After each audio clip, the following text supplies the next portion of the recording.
Récemment, je suis tombée sur la vidéo de Tataki, qui est un média suisse, qui parlait de Régé le gorilla. Et en gros, leur vidéo, elle commençait comme ça, genre c'est soit tu l'aimes pas. Et personnellement, j'avais commenté cette vidéo en disant que moi, personnellement, je pouvais pas me le voir. Et vous savez le nombre de personnes qui me sont tombées dessus en me disant « Ouais, pourquoi tu l'aimes pas? C'est quoi ton problème? Pourquoi tu l'aimes pas? Bah t'as qu'à le bloquer, bloque-le !»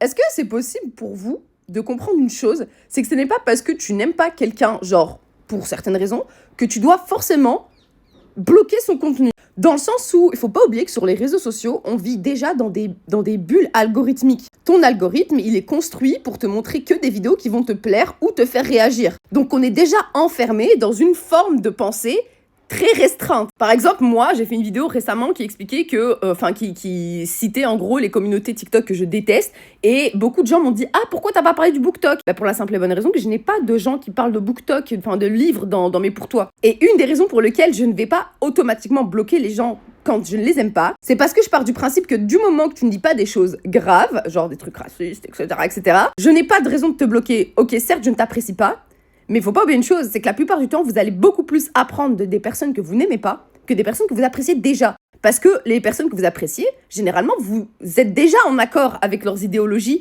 ou les messages qu'ils véhiculent. Donc, vous n'allez pas apprendre grand-chose. Alors que les personnes que vous n'aimez pas de base, du moment qu'elles ne sont pas problématiques, généralement, c'est souvent de eux que vous allez apprendre beaucoup de choses. Donc non, je ne vais pas automatiquement bloquer des personnes que je peux pas me voir en peinture.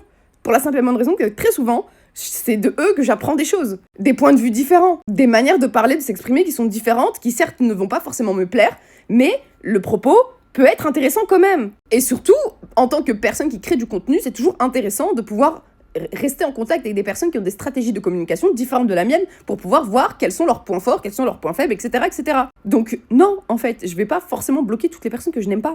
C'est même bien le contraire. À partir du moment où tu n'es pas problématique, je ne vais pas te bloquer parce que j'estime que tu as beaucoup à apprendre.